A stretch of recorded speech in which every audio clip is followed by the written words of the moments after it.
So hello everyone, I welcome you all to let's crack UPSC CSC.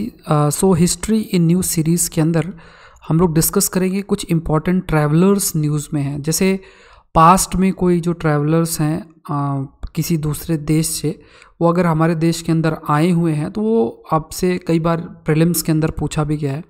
और जब आप medieval India या medieval history पढ़ते हैं या फिर एंशियंट हिस्ट्री के बारे में पढ़ते हैं तो ऐसे बहुत सारे जो ट्रैवलर्स हैं उनके बारे में आप ज़रूर से जो है वो पढ़ते हैं। अभी रिसेंटली ऑनरेबल सुप्रीम कोर्ट ने जब अपना अयोध्या जजमेंट दिया था तो कुछ नाम लिए थे रिलेटेड विथ यूरोपियन ट्रैवलर्स, और ये जो तीनों ट्रैवलर्स थे इन पर काफ़ी सारे न्यूज़ भी पब्लिश हुई थी। तो यहाँ पे जो नाम आपको याद रखना है, इनके बारे में ब्रीफ में हम लोग डिस्कस करेंगे, क्योंकि अगर प्रीलिम्स में आ जाए तो आपको पता होना चाहिए और एलिमिनेशन मेथड से आप अपने आंसर तक रीच कर सकते हो। तो एक है आपका जोसेफ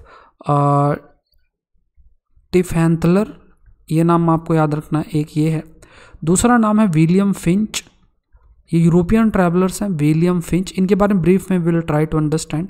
विलियम फिंच है, और एक जो नाम आपका है दैट इज़ मोंटगोमेरी मार्टिन। तो ये तीन नाम आपको याद रखने हैं। ये तीनों जो नाम हैं ये ऑनरेबल सुप्रीम कोर्ट ने जब अयोध्या जजमेंट अपना दिया था तो इनको कोट किया था। तो इनके बारे में ब्रीफ में विल ट्राई टू अंडरस्टैंड। इनसे रिलेटेड जो कुछ फैक्ट्स हैं वो हम लोग जानेंगे, और स्टेटमेंट बेस्ड अगर प्रश्न पूछा जाता तो आप इजीली आंसर कर सकते हैं। So this session is presented by me, my name is Saurabh Pandey. तो पहला अगर देखोगे ये पिक्चर, अगर आप देखोगे तो ये एक लिखी गई जो इनकी किताब है उस किताब का नाम है ये पिक्चर। पहली चीज़ तो आपको याद रखना किसके द्वारा एक जो किताब लिखी गई है दैट इज़ जोसेफ टिफेंथलर। इन्होंने एक किताब भी लिखी थी और उस किताब का नाम था डिस्क्रिप्शन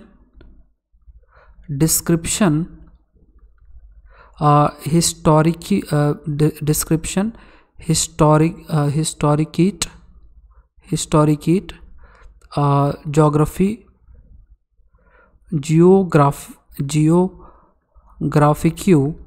जियोग्राफिक्यू डेल इंडे। तो ये इन्होंने बहुत ही ऐसा बड़ी सी एक नाम है इस किताब का। इस किताब को इन्होंने लिखा था और इस किताब के अंदर इन्होंने पूरा एक्सप्लेन किया था जब ये अयोध्या में आए थे, मतलब इन्होंने ट्रैवल किया था अयोध्या को। तो फिर इस किताब में उस अपने जो एक्सपीरियंस है उसके बारे में इन्होंने मेंशन किया था, जिसको ऑनरेबल कोर्ट ने भी जो है कंसिडर किया है, मतलब इसको एज अ प्रूफ के रूप में देखा है। तो यहाँ पे क्या है, ये 18th सेंचुरी में यहाँ पे आए थे। कहाँ से आए थे इंडिया में 18th सेंचुरी में? इटली से आए थे। ये इटली से आए थे और ये he travelled in India for 27 years. बहुत लंबे समय तक आपका ये रहे थे, और ये फेमस जो ऑब्जर्वेटरी है वहाँ भी इन्होंने काम किया था अंडर जो सवाई जय सिंह है उनके अंडर जो फेमस ऑब्जर्वेटरी थी वहाँ भी इन्होंने कार्य किया था। तो ये फैक्ट भी थोड़ा सा इंपॉर्टेंट है, आपको याद रखना है। इसके अलावा देखा जाए तो बाद में कुछ जो कॉलेज हैं, जैसे for example Jesuit college Agra के अंदर है, वहाँ भी इन्होंने कार्य किया था। और फिर इन्होंने अवध रीजन में काफ़ी समय तक रहे थे। अवध का जो रीजन, उस समय जो अवध का रीजन था वहीं पे अयोध्या लोकेटेड थी, और लगभग ये 5 साल तक वहाँ रहे थे। तो ये फैक्ट्स आपको थोड़ा सा पता होना चाहिए, आइडिया होना चाहिए। तो ये शायद इसी किताब का ही आपका देखोगे तो ये जो इन्होंने किताब लिखी थी जिसको कोट भी किया गया था, ऑनरेबल कोर्ट ने भी कंसिडर किया था अपने अयोध्या वर्डिक्ट में। तो इस किताब में जो अयोध्या के बारे में मेंशन था उसको कोट किया गया था। ये नाम आपको याद रखना है, दैट इज़ जोसेफ टिफेंथलर।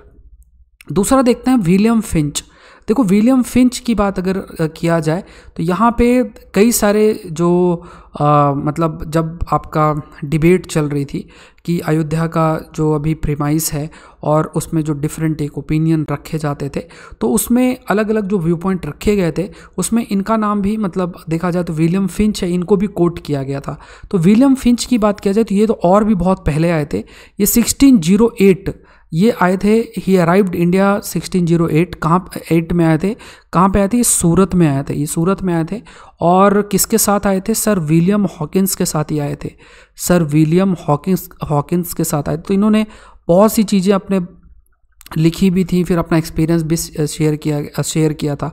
और यहाँ कहा जाए कि he said to give the earliest English language, मतलब कश्मीर के बारे में भी इन्होंने इंग्लिश में सबसे पहले मतलब कश्मीर के बारे में अपनी जो व्यू पॉइंट्स हैं और कई सारी जो जानकारियाँ हैं वो सामने रखी थी। किस तरीके से जो व्यापार होता है उसके बारे में इन्होंने जानकारियाँ रखी थी। कई सारे जो रूट्स जो कनेक्ट करते थे उस समय पंजाब और ईस्टर्न तुर्कमेनिस्तान का जो रीजन है, चाइना का जो रीजन है, उन जगहों पर भी अगर देखा जाए, और जो वेस्टर्न चाइना का जो रीजन है तो वहाँ पे व्यापार होता था। व्यापार की वजह से कनेक्टिविटी, एक इकोनॉमिक कनेक्टिविटी बनी हुई थी। तो इसके बारे में भी इन्होंने काफ़ी कुछ लिखा था। और इन्होंने अयोध्या को भी विज़िट किया था।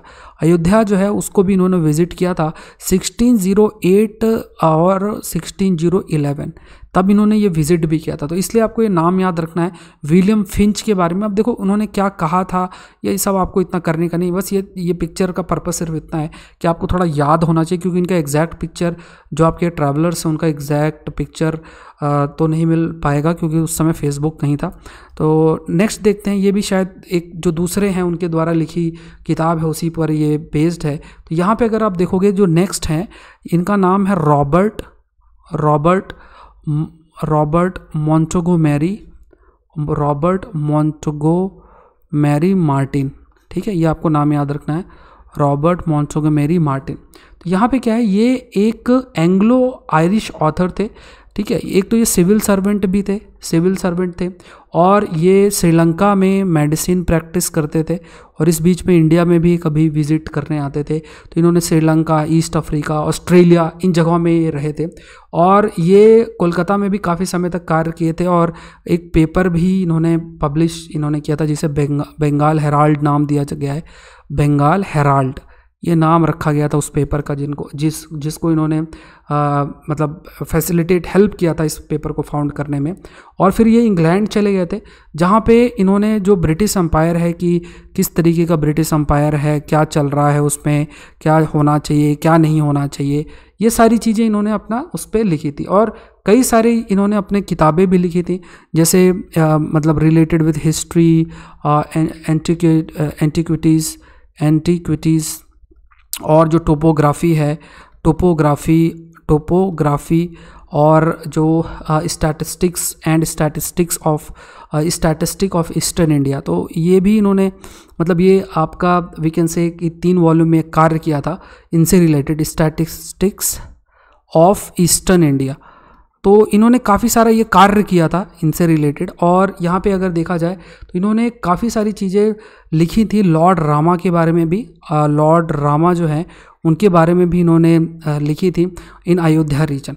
तो ये जो तीनों नाम हैं, that is Robert Montgomery Martin, उसके बाद आपके विलियम फिंच, और आपके जोसेफ जो आपके टिफेंथलर हैं, इनके बारे में बेसिकली आपको जो कुछ की पॉइंट्स पता होना चाहिए, जैसे ये कहाँ से बिलोंग करते थे, कब आए थे, कुछ स्पेसिफिक पॉइंट्स, इनकी किताब अगर है तो उनके की पॉइंट्स आपको पता होना चाहिए। क्योंकि प्रीलिम्स में एक तो डायरेक्ट प्रश्न भी पूछा जा सकता है और स्टेटमेंट बेस्ड प्रश्न भी इनसे रिलेटेड हो सकता है, क्योंकि ये तीनों ही ट्रैवलर्स के जो नाम हैं ये बहुत ही ज़्यादा न्यूज़ में थे, मतलब पिछले साल काफ़ी ज़्यादा न्यूज़ में थे।